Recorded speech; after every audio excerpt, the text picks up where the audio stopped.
Olá, gente, tudo bem? Hoje nós vamos gravar mais um artigo, né, para a prova de inspetor e de auxiliar de educação.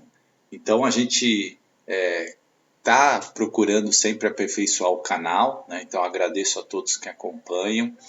A gente também, o pessoal falou que o som estava um pouco baixo, eu tentei melhorar aqui, equalizar melhor, vamos ver se melhora. A gente faz o canal ele começou com uma forma de gratidão a tudo que eu alcancei nos concursos, mas a gente vai tentando melhorar, né? Por isso que ele monetizou, tem as propagandas. Eu sei que às vezes tem gente que não gosta, mas isso ajuda o canal. Eu também vou colocar lá link, quem quiser colaborar com o canal. E também, gente, se você tem YouTube Premium, você também não tem os comerciais, né? Você assiste o vídeo direto e isso também ajuda o canal. Você pode fazer seu YouTube Premium lá tranquilo. Vamos lá, gente. Para a aula de hoje eu vou falar do artigo 39, que já começa com uma polêmica.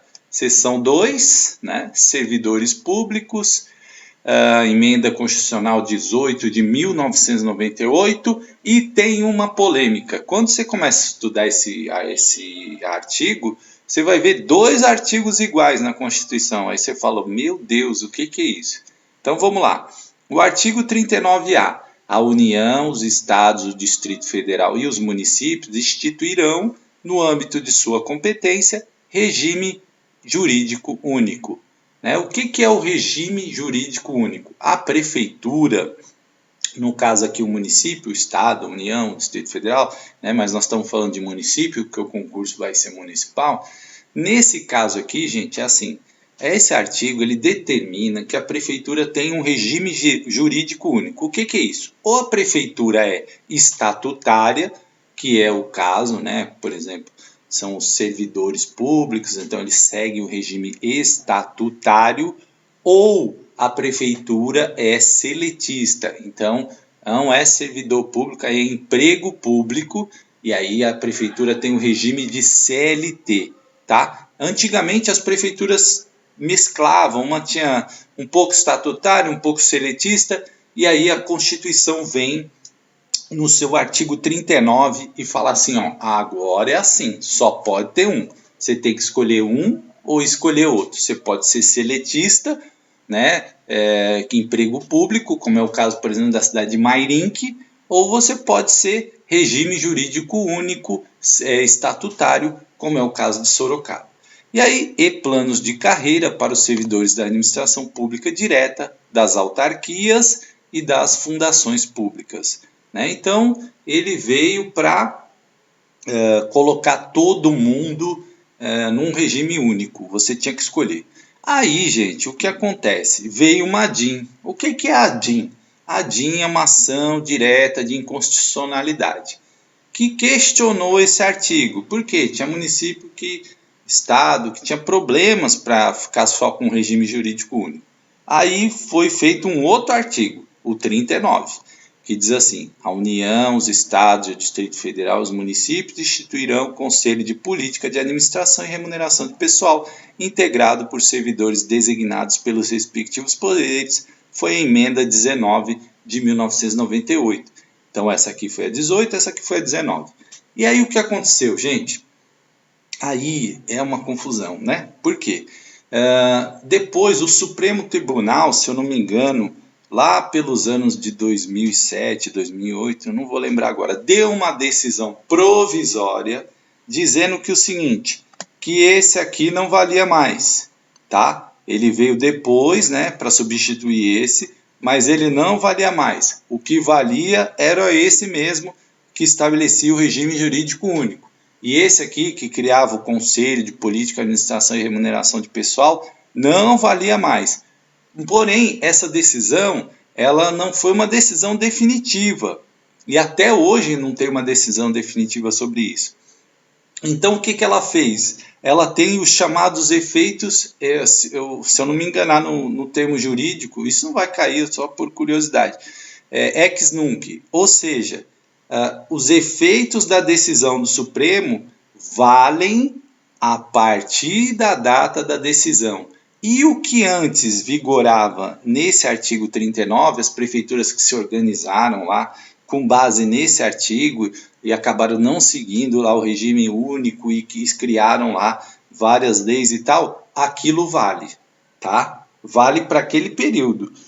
Da decisão do Supremo Tribunal para frente, vale a 39. Então, qual que vale hoje? A 39, essa aqui, ó, que estabelece o regime jurídico único. Essa é a que está valendo.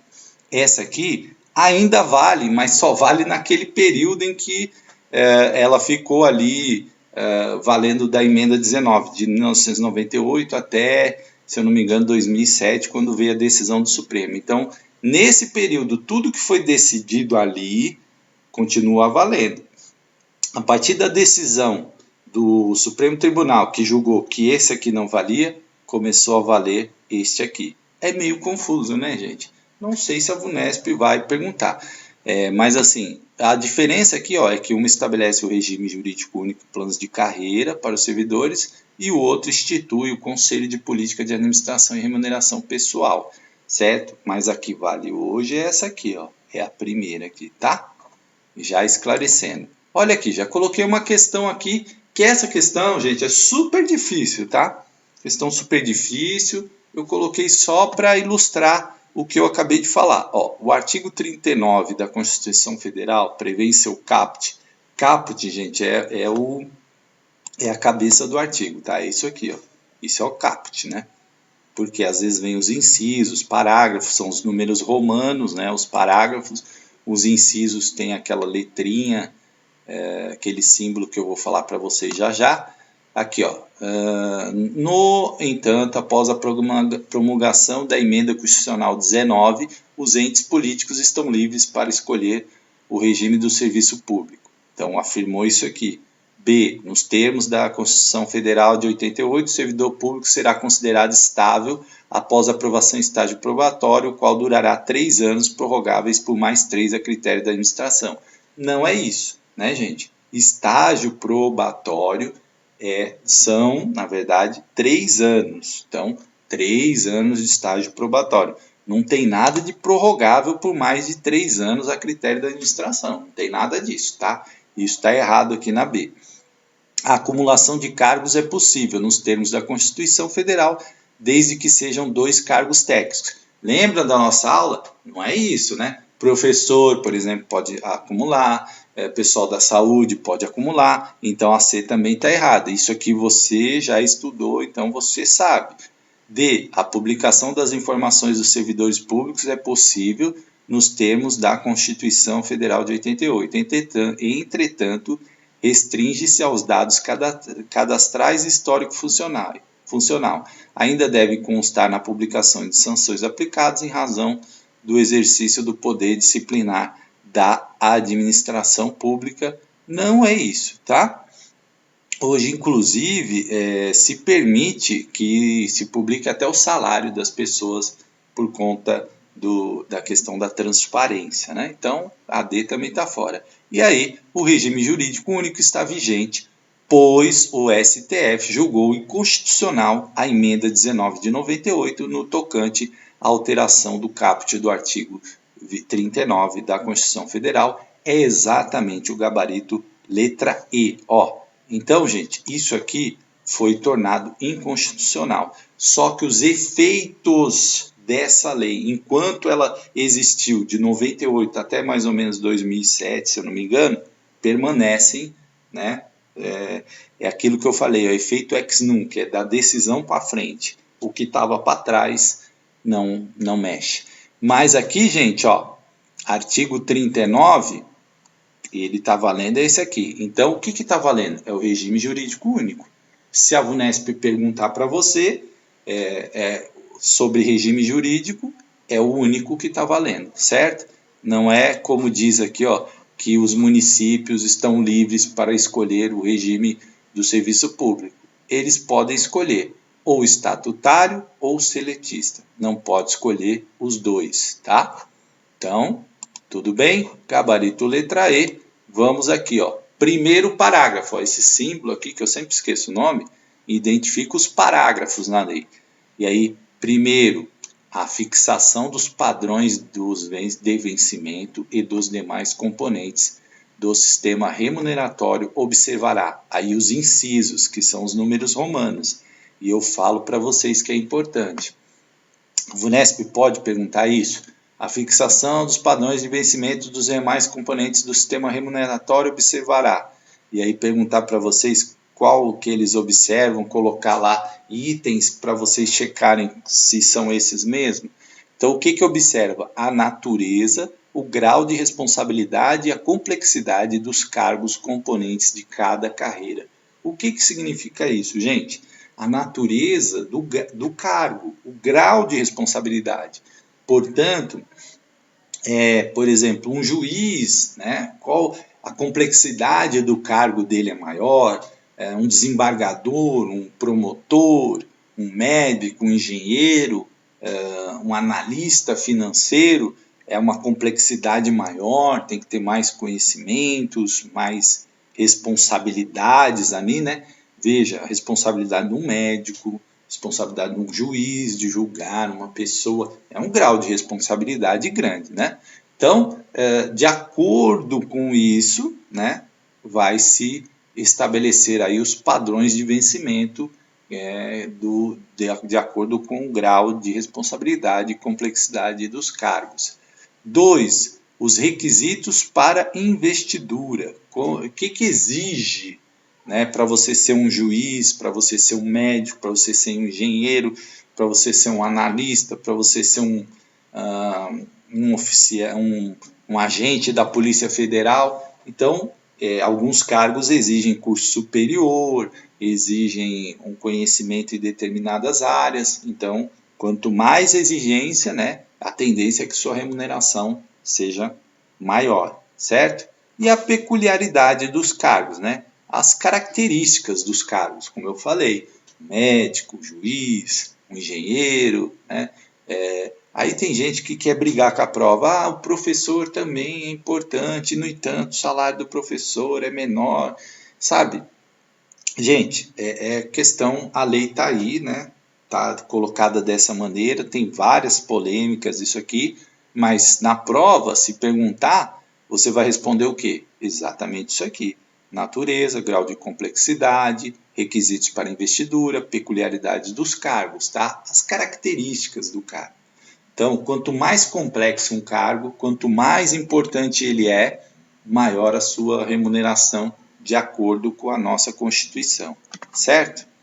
E aí nós vamos aqui, ó, parágrafo 2. A União, os Estados e o Distrito Federal manterão escolas de governo para a formação e aperfeiçoamento dos servidores públicos, constituindo-se a participação nos cursos um dos requisitos para a promoção na carreira, facultada para isso a celebração de convênios ou contrato entre os entes federados. Gente, presta muita atenção nessa questão, porque ela já caiu, a VUNESP gosta dessa questão. O que essa questão diz? Ela diz que todos os entes do Brasil, União, Estados, Distrito Federal, o que eles vão fazer?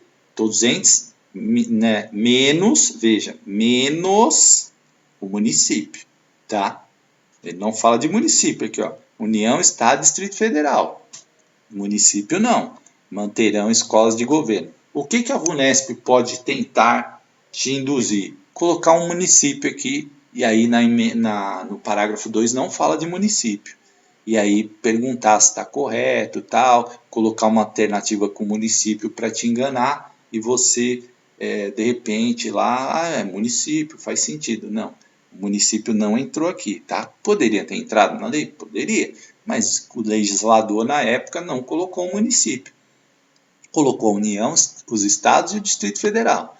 Manterão o quê? Escolas de governo para a formação e aperfeiçoamento dos servidores públicos.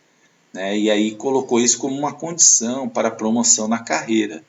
E colocou também a opção, né, facultada, celebração de convênios e contratos entre os entes. Então, gente, cuidado com a questão deles colocarem município aqui. Parágrafo 3. Aplica-se aos servidores ocupantes de cargo público o disposto no artigo 7. Aí vem aqui um monte, né, Esse artigo 7 vai falar de uma série de questões lá, salariais, enfim. Então, dificilmente a VUNESP pega uma questão dessa que remete a outro artigo. Difícil cair. Mas se você olhar lá no artigo 7, vai ser aquele artigo que fala do salário, faz uma série de garantias lá, tá? Podendo a lei estabelecer requisitos diferenciados de admissão quando a natureza do cargo exigir. Quando ele fala a natureza, ele quer dizer as características do cargo, né? As características que o cargo exige, e aí ele pode criar algum requisito diferenciado. Quer ver um requisito diferenciado? Eu vou falar para vocês. O diplomata. O diplomata, ele precisa dominar idiomas, né? Dominar vários conhecimentos. Então, isso é um requisito diferenciado. Para você entrar para ser um diplomata, você precisa, né, dominar ali as principais, o inglês, o espanhol, enfim. Não lembro nas exigências que tem lá, mas é um requisito diferenciado. Parágrafo 4. O membro de poder, o detentor de mandato eletivo, né? O que é o detentor de mandato eletivo? São os cargos que você é eleito, tá? Então, vereador, deputado estadual, deputado federal, senador, são mandatos eletivos, né? Governador, enfim. Os ministros de Estado e os secretários estaduais e municipais serão remunerados exclusivamente por subsídio fixado em parcela única. O que é isso, gente? Por exemplo, eu já fui secretário de Educação. Então, o que eu ganhava? Subsídio, né? E o meu era fixado em parcela única, tá? Então, a gente tinha lá um ministro, um secretário estadual, municipal, ele tem um subsídio fixado em uma parcela única, tá? Vedado o acréscimo de qualquer gratificação, adicional, abono, prêmio, verba de representação ou outra espécie remuneratória, obedecida em qualquer caso disposto no artigo 37, 10 e 11. Tá, gente? Então, assim, subsídio, é importante, mandato eletivo, o vereador é subsídio, deputado federal é subsídio, deputado estadual, tudo subsídio, prefeito, governador, tá? Então é importante você saber isso, é um subsídio fixado por lei e somente pode ser aumentado caso passe aí na Câmara dos Deputados, né? Cada um dos secretários é a Câmara de Vereadores, dos deputados é a Câmara Assembleia Estadual, do Federal Assembleia, é o Congresso, né? Enfim, tá? E é vedado, é proibido o acréscimo de qualquer gratificação. Então, quando você está secretário, você recebe aquele subsídio, ponto. Você não ganha abono, você não ganha adicional, prêmio, verba de representação ou qualquer outra espécie remuneratória. Muito comum, né? Os professores terem abono, os funcionários terem abono, isso os secretários e os membros de mandatos eletivos não podem ter, tá bom? Ministros também não. Parágrafo 5º. Lei da União, dos Estados do Distrito Federal e dos municípios, aqui sim, poderá estabelecer a relação entre a maior e a menor remuneração dos servidores públicos, obedecido em qualquer caso o disposto no artigo 37, inciso 11. Gente, aqui é assim, tanto o município quanto o governo federal, né, o estado, o DF lá, que é o Distrito Federal, ele pode estabelecer uma relação entre o maior salário da administração e a menor remuneração da administração. Contanto, ele não pode ferir, né, o que nós já estudamos, os tetos de pagamento. E aí, lembra lá da minha primeira aula, quem não assistiu. Lá eu falo dos tetos, né? No município não pode ganhar mais que o prefeito, certo? Isso é um teto. Então, a minha maior remuneração no município não pode ser superior à do prefeito, certo? Tem que ser no máximo ali, certo? Então, o município pode estabelecer isso, é isso que diz o parágrafo 5º. Parágrafo 6. Os poderes executivo, quem é poder executivo, gente? Poder executivo é o governador, né, é o município, através da prefeitura, eles são o poder executivo, aquele que executa, né? Quem executa uma obra é a prefeitura, quem executa uma obra é o Estado, esse é o poder executivo, tá? Legislativo são as câmaras de vereadores, certo? A Assembleia Estadual, a Câmara de Deputados, esses são os poderes, aqueles que legislam, aqueles que criam as leis. O que nós estamos lendo aqui foi criado, votado por deputados federais e depois também passa pelo Senado Federal, né? Que a gente chama as duas de Congresso, né, Nacional, que é o Senado e a Câmara de Deputados, e aí você tem o poder legislativo, o que legisla. E judiciário? Judiciário são os poderes, né, é o poder do Supremo Tribunal Federal, que nós citamos agora, os tribunais de justiça no Estado, né, as suas instâncias lá maiores, as varas judiciais que ficam lá nos municípios, isso é o poder judiciário. Publicarão anualmente os valores do subsídio e da remuneração dos cargos e empregos públicos. Ou seja, gente, todos eles, executivo, legislativo e judiciário, todo ano tem que publicar, é anualmente, é importante, às vezes a banca gosta de trocar isso, tá? É anualmente, todo ano tem que publicar. E às vezes você vê lá no jornal, em algum órgão de imprensa, né, assim, público, aquele monte de cargo e um monte de remuneração ali. É porque a lei, parágrafo 6 do artigo 39, diz que, né, tem que publicar para que todos tenham conhecimento. Quanto que ganha as pessoas que trabalham no poder executivo, legislativo, os cargos, né? Então, analista financeiro ganha tanto, contador ganha tanto, professor PEB 2 ganha tanto, professor PEB 1 ganha tanto. Todo ano é publicado isso, gente. Parágrafo 7. Lei da União, dos Estados e do Distrito Federal e dos municípios disciplinará a aplicação de recursos orçamentários provenientes da economia, com despesas correntes em cada órgão, autarquia e fundação, para aplicação e desenvolvimento de programas de qualidade, produtividade, treinamento, desenvolvimento, modernização, reaparelhamento, racionalização do serviço público, inclusive sob a forma de adicional ou prêmio de produtividade. Então, veja só, gente, muita gente pensa assim, né, que as prefeituras, elas têm dinheiro assim vivo, né, cofre. Teve gente que me falou quando a gente fala cofre, na verdade, as prefeituras elas têm um orçamento e todas as transações hoje bancárias são feitas através de banco, né? Mas a prefeitura tem um orçamento, certo? Então, ela vai disciplinar através da aplicação dos seus recursos orçamentários proveniente da economia com despesas correntes em cada órgão, são aquelas despesas, né, que cada órgão tem. Então, o que economizar, o que vai fazer? Vai aplicar em programa de qualidade, produtividade, treinamento, desenvolvimento dos funcionários públicos, certo? Então, é isso que prevê aqui o artigo 7. Então, as prefeituras, elas têm, na verdade, os orçamentos, onde está descrito lá o que vai ser gasto, aonde vai ser aplicado, aí tem um número, a maioria, praticamente 99,999 das transações são feitas via banco, né? A prefeitura não tem aquela coisa do dinheiro que fica na prefeitura, né?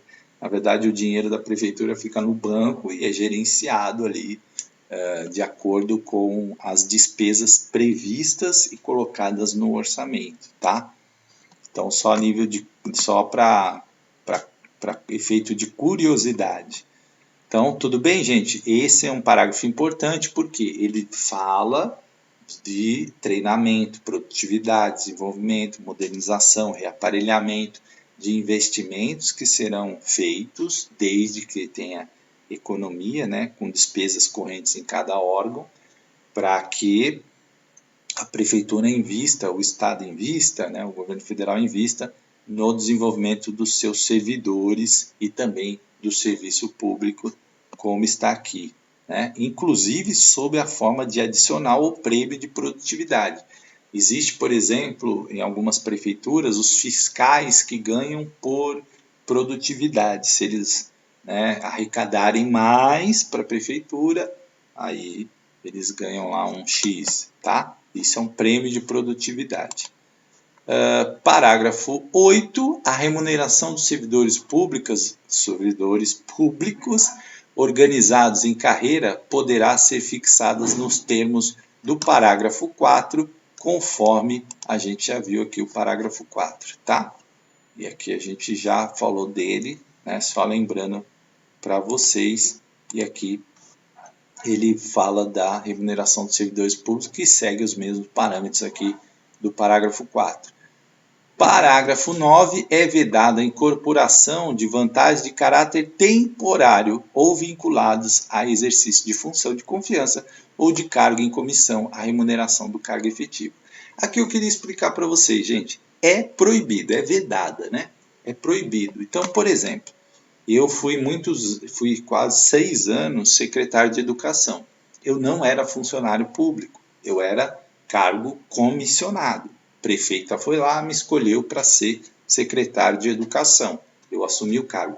Se eu fosse, por exemplo, um inspetor de aluno da prefeitura, na época podia incorporar. Então, assim, a cada ano que eu ficasse de secretário, por exemplo, incorporava R$ 700 no meu salário, R$ 800. Então, mesmo que eu saísse da função e voltasse para ser, por exemplo, inspetor de alunos ou professor, o meu salário seria praticamente igual ao do secretário.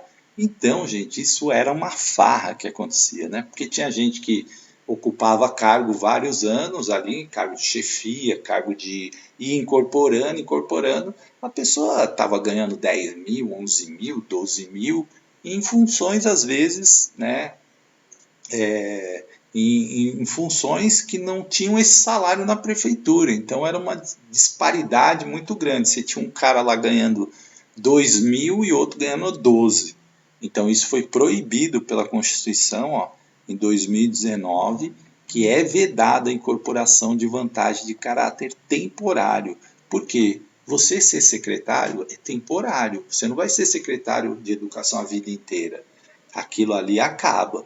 E aí, quando acaba, você não pode ter essa remuneração no seu cargo efetivo. Então, isso acabou, né? Porque realmente não era legal, porque muita gente assumia cargo, às vezes tinha prefeito que nomeava o cara só para incorporar, e aí virava uma farra, né? Como no Brasil as coisas... É até bacana que o cara ganhe alguma vantagem, assim, por ter exercido um cargo importante de chefia, mas no Brasil virou farra do boi, e aí proibiu, e acho que foi a melhor decisão, tá bom? E aqui vamos para o artigo 40.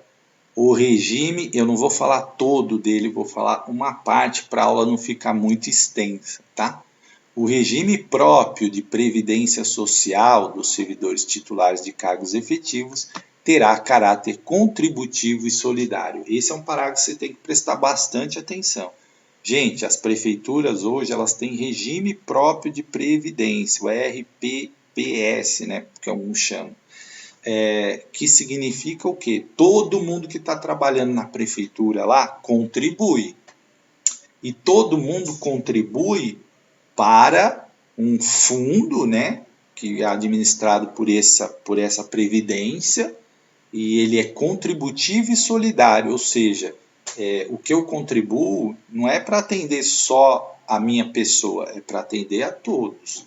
Por isso que é importante, todo mundo contribui, aí você vai, aí um amigo seu vai lá, aposenta, ele vai ganhar desse bolo aí que todo mundo contribuiu. O que se discute muito aí? Muitas pessoas falam assim, deveria ser individual, aí não seria solidário, seria cada um contribuiria para a sua aposentadoria, e aí a aposentadoria, né, que é a aposentadoria privada, por exemplo, eu vou lá no banco e falo, quero contribuir R$ 400 por mês, aí eu contribuo, quando acabar aquele meu período de contribuição, os rendimentos e tal, eu me aposento e vou ganhar X por mês até acabar o dinheiro, né?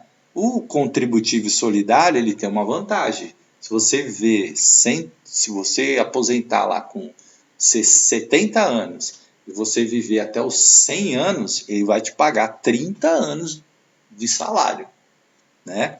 Porque ele é solidário. Quem está na ativa alimenta o fundo para aqueles que estão aposentados continuarem recebendo, certo?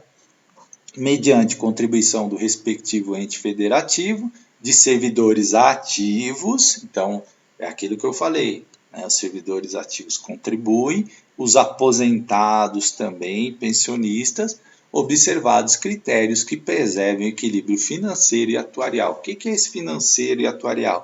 O fundo ele tem que ser autossustentável, né?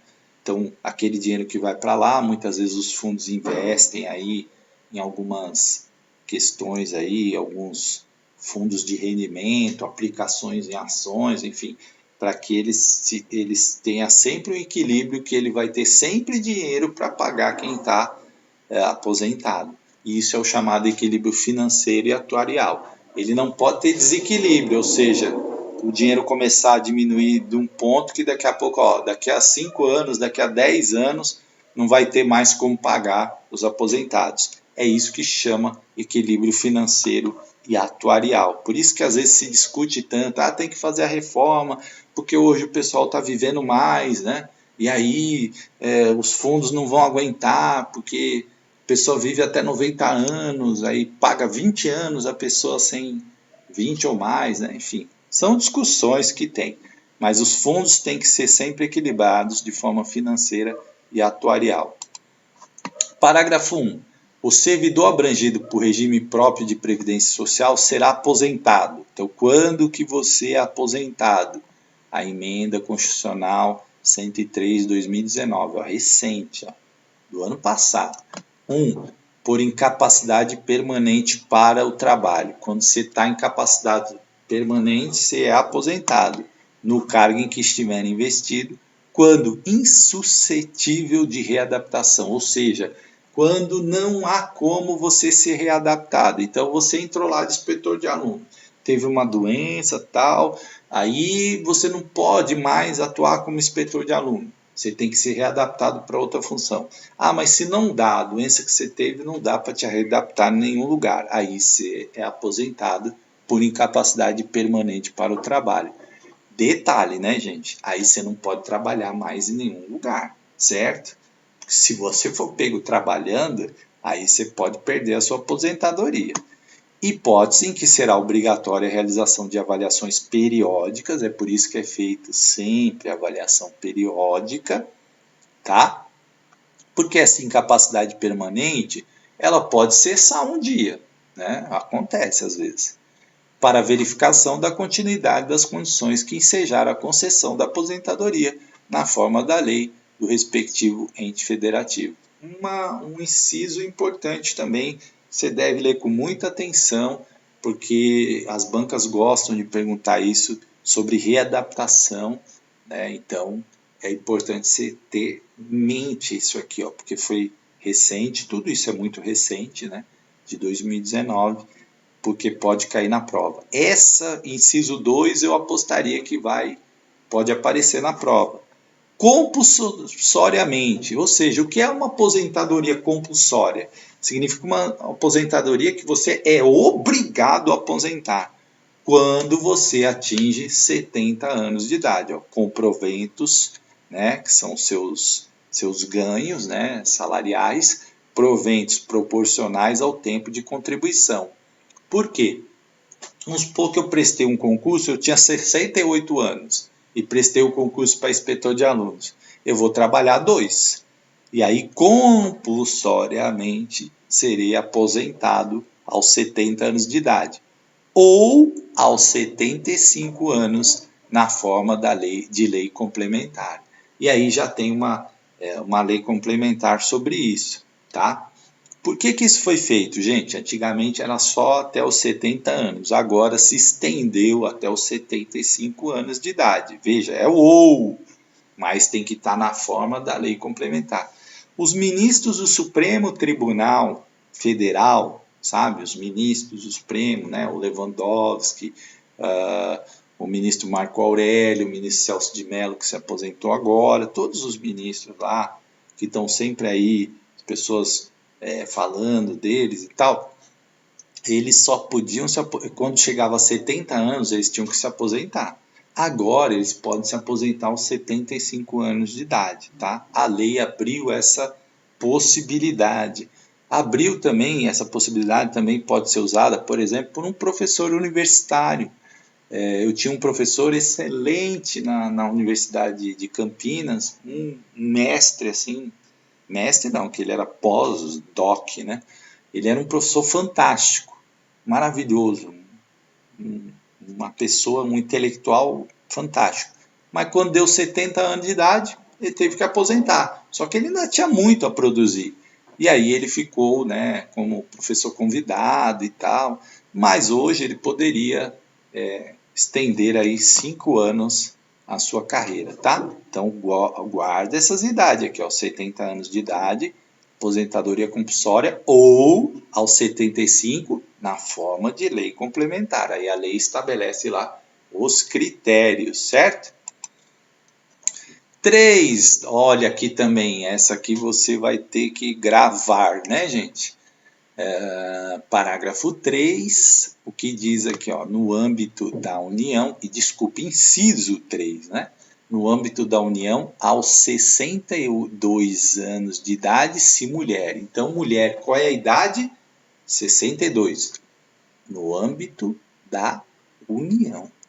E aos 65 anos de idade, se homem, e no âmbito dos estados, né? Do Distrito Federal e dos municípios na idade estabelecida mediante emendas respectivas constituições e leis orgânicas. O que são essas constituições? São as constituições estaduais. E o que são as leis orgânicas? São as leis do município. É como se fosse a constituição do município. Esse não é um termo correto, mas só para você ter um exemplo, né? Nós temos uma Constituição Federal, os estados têm as constituições estaduais e o município tem a lei orgânica, tá? Observado o tempo de contribuição e os demais requisitos estabelecidos em lei complementar do respectivo ente federativo. Então, gente, o que estabelece esse inciso 3? Quando que é a aposentadoria? 62 anos de idade se mulher e 65 anos de idade se homem, tá? É a famosa aposentadoria por idade, tá? Então vocês viram que o homem é um pouquinho mais, 65, a mulher 62. E aí cada estado, Distrito Federal e município vai estabelecer essa idade mínima, tá? Vai estabelecer mediante as suas respectivas constituições e leis orgânicas, observando o tempo de contribuição, né? Porque não é porque você começa a trabalhar com 61, aposenta com 62, não é assim, tá? Tem que ter o tempo de contribuição, os requisitos lá que estão estabelecidos na lei complementar, certo?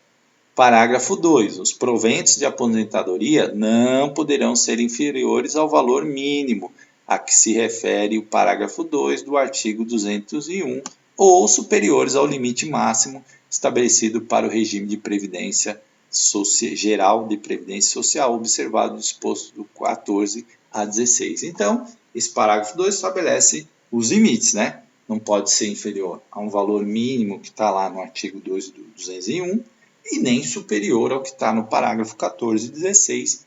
É ali, né? Tem que ser entre esses patamares. Dificilmente cai uma pergunta dessas se referindo. Mas essa aqui eu aposto muito, tá? Que fala sobre a aposentadoria e as idades. A Unesp pode trocar essas idades aqui, ó, e tentar te colocar uma alternativa lá com números diferentes. Então lembra, ó, 62 e 65. 62 mulher, 65 homem, né? Tudo bem, gente? 3. As regras para cálculo de proventos de aposentadoria serão disciplinadas em lei do respectivo ente federativo, ou seja, cada município, estado vai definir aí as suas regras para o cálculo da aposentadoria. E é vedada a adoção de requisitos ou critérios diferenciados para a concessão de benefício em regime próprio de Previdência Social, ressalvado o disposto no parágrafo 4, no 4A, 4B, 4C e 5º, tá? E aí são esses que nós vamos ver aqui, ó. Parágrafo 4A. Poderão ser estabelecidos por lei complementar do respectivo ente federativo idade e tempo de contribuição diferenciados para a aposentadoria de servidores com deficiência, previamente submetidos à avaliação biopsicossocial. Já caiu essa pergunta aqui no concurso Sorocaba, hein? Sobre a lei de inclusão. Realizada por equipe multiprofissional e interdisciplinar. Então, gente, olha só. Pode, né, estabelecer por lei complementar uma contribuição de idade e tempo diferenciados quando for servidor com deficiência. Então, o que acontece? A lei é para todo mundo, só que aí estabeleceu-se algumas, né, diferenças aí no quarto A, no quarto B, no quarto C e no parágrafo 5º.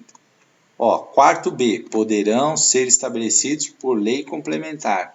Lembra disso, hein, gente? É sempre lei complementar aqui, ó. Lei complementar, do respectivo ente federativo, idade e tempo de contribuição diferenciados para aposentadoria de ocupantes do cargo de agente penitenciário, né? São aqueles, o pessoal chama popularmente de carcereiro, né? O agente penitenciário, o agente socioeducativo, aquele que trabalha nas instituições Casa do Menor, né, antiga FEBEM lá, ou de policial. Então, ó, tá vendo? Tem uma outra diferença. Pessoa com deficiência, agora os ocupantes de agente penitenciário, agente socioeducativo ou de policial, dos órgãos de que trata o inciso 4 do caput artigo 51, inciso 13 do caput do 52 e os incisos 1 a 4 do caput do artigo 144. O que a banca pode fazer? Ela pode te dar uma alternativa, né? Perguntar, fazer uma questão, perguntando quais são os que podem ter com tempo de contribuição diferenciado. Aí pode citar lá os cargos, né? Pessoa com deficiência, servidor com deficiência, agente penitenciário, agente socioeducativo, policial, e aí tentar colocar ali umas outras carreiras que não são diferenciadas para tentar te induzir ao erro, certo? E 4C, para nós finalizarmos a aula de hoje, poderão ser estabelecidos por lei complementar do respectivo ente federativo de idade e tempo de contribuição diferenciados para aposentadoria de servidores cujas atividades sejam exercidas com efetiva exposição a agentes químicos, físicos e biológicos prejudiciais à saúde ou associação desses agentes, vedada caracterização por categoria profissional ou ocupação. Então, gente, vamos supor, né, que esse também há aqui uma exceção de tempo e contribuição diferenciado se a pessoa está submetida, né, a agentes químicos, ela trabalha com produtos químicos que, se estender muito, né, isso pode gerar um prejuízo à saúde físico, biológico. Então, essas pessoas também têm direito a uma aposentadoria diferenciada, né, um tempo de contribuição e idade. Então, você precisa lá, quando você estiver estudando, anotar essas categorias, escreve, anota, para você não esquecer. Na próxima aula, eu vou falar de continuar exatamente também falando de outra categoria que também tem esse benefício, que são os professores, que também a gente pode ter um tempo de contribuição menor, né? E aí a lei estabelece lá o critério, aí nós, para não ficar uma aula muito gigante também, para dar tempo de você absorver, o que você tem que fazer agora? Pega a lei, artigo 39, leia, anote, porque a VUNESP está cobrando muito a literalidade da lei ali, então anote esses detalhes que eu falei, para você fazer um estudo, aí a gente continua um próximo vídeo, certo? Lembrando que não vai ter nenhuma pergunta assim muito mirabolante como aquela que eu fiz a primeira, só mostrei para vocês entenderem que tem 2 artigos 39, mas o que é importante se lembrar é que o que está valendo é o regime jurídico único. E isso é que a VUNESP pode perguntar. Ela não vai perguntar se o Supremo... não, isso aí seria uma prova já para um grau elevado, né? Uma carreira de analista, enfim, jurídico, uma coisa mais, um cargo mais complexo, vamos dizer assim. Tá bom, gente? Bons estudos, continuem firme aí na rotina que a prova está chegando. Obrigado, até uma próxima.